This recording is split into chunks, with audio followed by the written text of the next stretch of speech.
Rencana Iran untuk memberlakukan tarif transit bagi kapal-kapal asing yang melintasi Selat Hormuz telah memicu kekhawatiran besar di dunia diplomatik dan industri pelayaran internasional.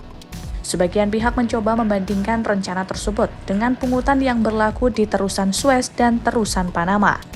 Namun para pakar hukum maritim menegaskan bahwa perbandingan tersebut keliru sebab mengabaikan perbedaan hukum yang sangat mendasar. Berikut adalah alasan mengapa sistem pajak di jalur laut tidak bisa disamaratakan.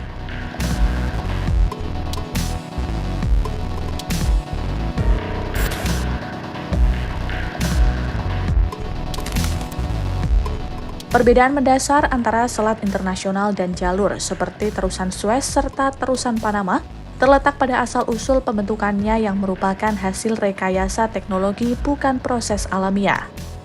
Terusan Suez yang rampung pada 1869 di wilayah Mesir misalnya, dibangun dengan membelah daratan melalui biaya investasi yang sangat besar untuk menghubungkan Laut Mediterania dan Laut Merah. Negara seperti Mesir dan Panama membangun serta memelihara infrastruktur tersebut secara berkala, sehingga mereka memiliki hak hukum untuk memungut biaya transit. Dana yang terkumpul berfungsi sebagai pemulihan biaya operasional untuk sistem keselamatan, layanan pemanduan kapal, hingga proyek ekspansi agar jalur tetap relevan bagi kapal modern.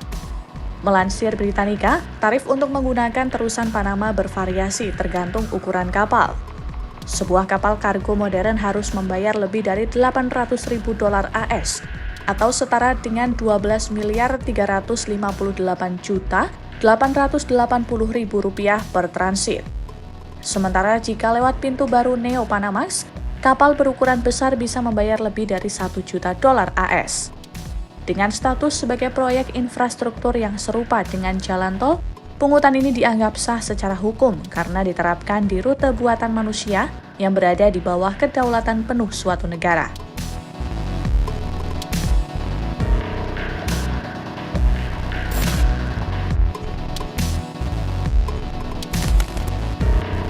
Selat Hormuz bukanlah jalur yang dibangun lewat rekayasa manusia seperti kanal, melainkan selat alami yang menghubungkan Teluk Persia ke Samudra Hindia. Selat alami yang digunakan untuk navigasi internasional beroperasi di bawah hukum maritim global, terutama UNCLOS. Di bawah aturan tersebut, negara yang berbatasan dengan selat itu wajib mengizinkan lintasan yang kontinu dan tidak terhalang bagi kapal dari semua negara. Mereka tidak diperbolehkan mengenakan tarif umum, hanya untuk mengizinkan kapal melintas. Prinsip hukum ini ada untuk mencegah suatu negara menyandra perdagangan global. Jika pungutan diberlakukan sesuka hati, maka rute pelayaran internasional akan dengan cepat menjadi alat tekanan ekonomi dan kontrol geopolitik.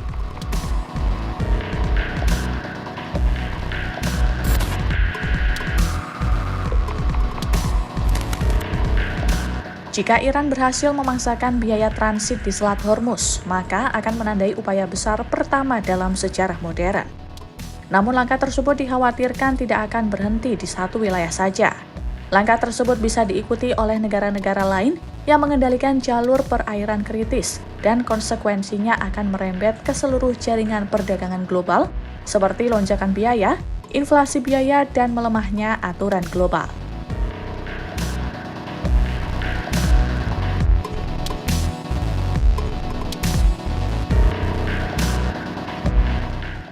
Download Tribun X sekarang, menghadirkan lokal menjadi Indonesia.